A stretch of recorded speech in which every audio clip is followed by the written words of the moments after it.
और ब्रेक के बाद एक बार फिर से स्वागत है आप सभी का। न्यूज पंच में रुक करेंगे अब अगली महत्वपूर्ण खबर का।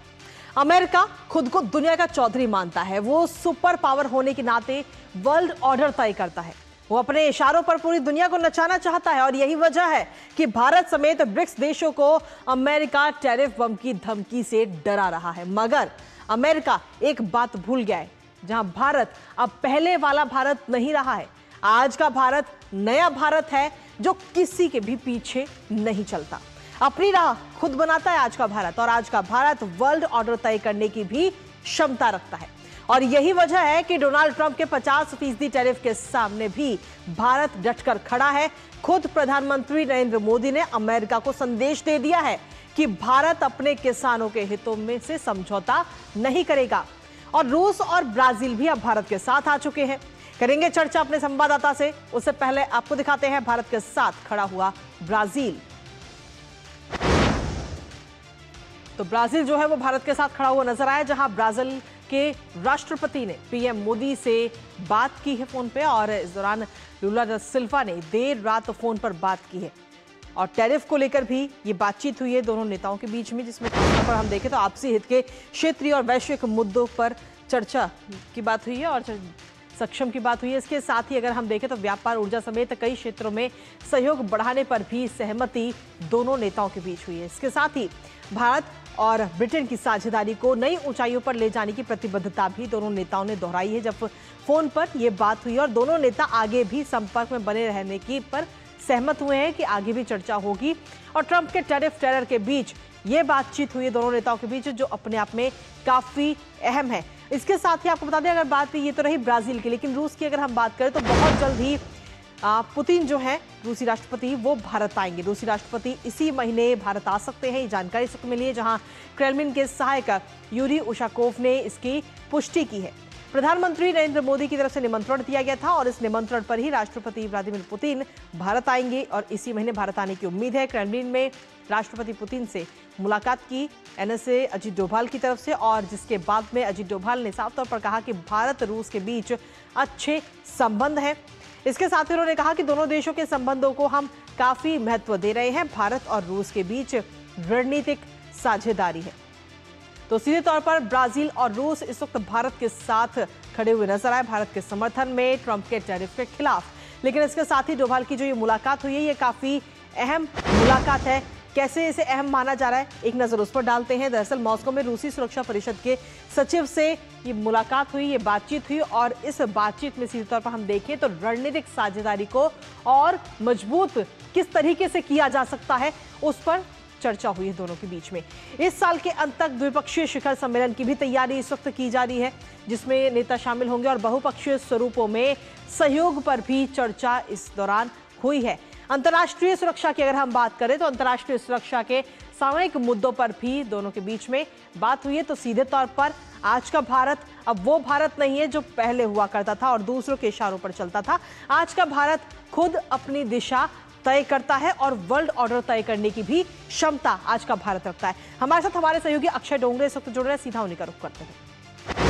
अक्षय, सीधे तौर पर ट्रंप की तरफ से सबसे पहले ये धमकी 50% टैरिफ, लेकिन उसके बावजूद भी भारत डट कर खड़ा है और साफ तौर पर इसको लेकर कल प्रधानमंत्री नरेंद्र मोदी ने भी साफ किया था कि हम किसानों का ध्यान रखेंगे, उनके हितों का ध्यान रखेंगे, बेशक इसके लिए हमें कोई कीमत क्यों ना चुकानी पड़े। और इसके बाद में अब रूस और साथ ही ब्राजील भी भारत के साथ समर्थन में नजर आए। अक्षय, बिल्कुल आपने ठीक कहा। भारत के साथ में इस वक्त रूस हो या फिर ब्राज़ील हो या दुनिया की अन्य देश जो डोनाल्ड ट्रंप की इस एक तरह से आर्बिट्ररी टैरिफ्स, एक तरफा टैरिफ्स के खिलाफ उठकर खड़े हो रहे हैं। और क्यों ना हो, ये भारत की अगर सभ्यता की बात की जाए तो हज़ारों सैकड़ों हज़ारों वर्ष पुरानी हमारी सभ्यता है। रूस की बात की जाए तो इतनी पुरानी सभ्यता होने के साथ ही दुनिया का सबसे बड़ा देश है। भारत दुनिया की सबसे बड़ी डेमोक्रेसी है। ब्राज़ील एक बहुत बड़ा देश लैटिन अमेरिका में है, अपना रीजन को रिप्रेजेंट करता है। तो हर किसी की अपनी एक सेल्फ रिस्पेक्ट है, अपनी एक तरह से एक संप्रभुता है, सॉवरेनिटी है, और हर कोई अपनी इज्जत करना चाहता है और ये चाहता है कि आपके जो एलाइज हो वो भी आपकी इज्जत करे, आपको समान एक तरह से आपको सम्मान दे, आपको सम्मान भी दे और साथ में आपकी इज्जत भी करे। तो ये एक बेसिक रिक्वायरमेंट एक डिप्लोमेसी की होती है जो सभी लाइंस डोनाल्ड ट्रंप ने क्रॉस की। जब उसने भारतीय इकोनॉमी को डेड इकोनॉमी कहा, जबकि भारतीय इकोनॉमी अर्थव्यवस्था दुनिया की एक सबसे तेजी से बढ़ती अर्थव्यवस्था है। आप अगर बड़े देशों की बात की जाए, दुनिया की सबसे तेजी से बढ़ती अर्थव्यवस्था को अगर आप डेड इकोनॉमी बोलते हैं तो ना सिर्फ आप अपने देश के लोगों को मूर्ख बना रहे हैं, बल्कि पूरी दुनिया के सामने आप ऐसी बात कर रहे हैं जो कोई विश्वास आप पे नहीं करेगा।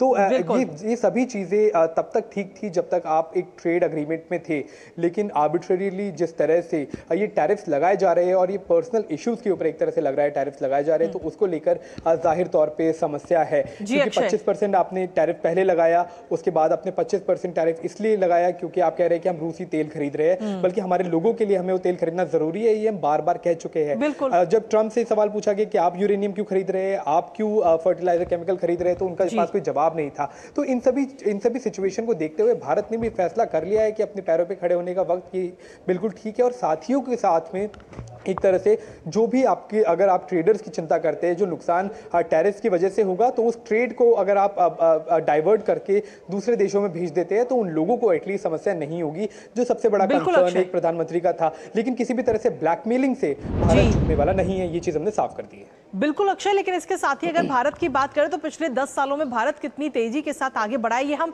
सभी ने देखा है, हम सभी इसके साक्षी भी हैं। और ऐसे में भारत जब लगातार ग्रो कर रहा है तो दूसरे देशों को परेशान होना लाजमी भी है, और खासतौर पे अमेरिका की अगर हम बात करें, क्योंकि अभी तक हम देख चुके हैं कि सबसे शक्तिशाली देश के तौर पे, महाशक्तिशाली देश के तौर पे अमेरिका को जाना जाता है, और अमेरिका अभी तक बाकी सभी देशों पर हुक्म करता हुआ ही नजर आया है और वो अभी भी यही चाहता है। लेकिन वहीं भारत वसुधैव कुटुंबकम की नीति निर्धारित करता है। देखिए, जहां एक तरफ भारत वसुधैव कुटुंबकम की नीति रखता है, वहीं दूसरी तरफ भारत दुनिया की एक सबसे शक्तिशाली आप एक तरह से पावर है, एक रीजनल पावर होने के साथ साथ दुनिया की सबसे तेजी से बढ़ती अर्थव्यवस्था है। और कई सारे एस्टिमेट से ये कहा जा रहा है कि भारत अमेरिकी जो इकोनॉमी है उसको कुछ ही दशकों में ओवरटेक कर सकता है, यानी कि उससे आगे बढ़ सकता है, चाहे वो per capita purchasing power parity हो या फिर जीडीपी पर कैपिटा हो। इन सभी को लेकर भारत कई सारे कदम उठा रहा है और तेजी से आगे बढ़ रहा है। तो ऐसे में लाजमी है कि कोई भी जो बड़ा देश इस वक्त शीर्ष पर है, इनसिक्योर होना लाजमी है। लेकिन अगर आप इलीगल तरीके अपनाते हैं, अगर आप आर्बिट्ररी तरीके अपनाकर उनकी इकोनॉमी को सबवर्ट करने की कोशिश करते हैं, तो जाहिर तौर पर भारत जैसी एक डेमोक्रेसी के पास में हमेशा ऑप्शन है कि अपने ट्रेड एलाइज वो बदल सके, अपने ट्रेड पार्टनर्स वो चूज कर सके, और वही हम कर रहे हैं। हम किसी का नुकसान नहीं कर रहे। आपने देखा होगा कि भारत ने अभी तक किसी प्रतिक्रिया में एक लाइन, डिप्लोमेटिक लाइन जो होती है, वो कभी क्रॉस नहीं की। हमने हमेशा, आप चाहे किसी तरह से भी बयान डोनाल्ड ट्रंप की तरफ से आ रहे हो, हमने एक सम्मानपूर्वक तरीके से बात की है, चाहे वो अमेरिका हो या फिर डोनाल्ड ट्रंप खुद।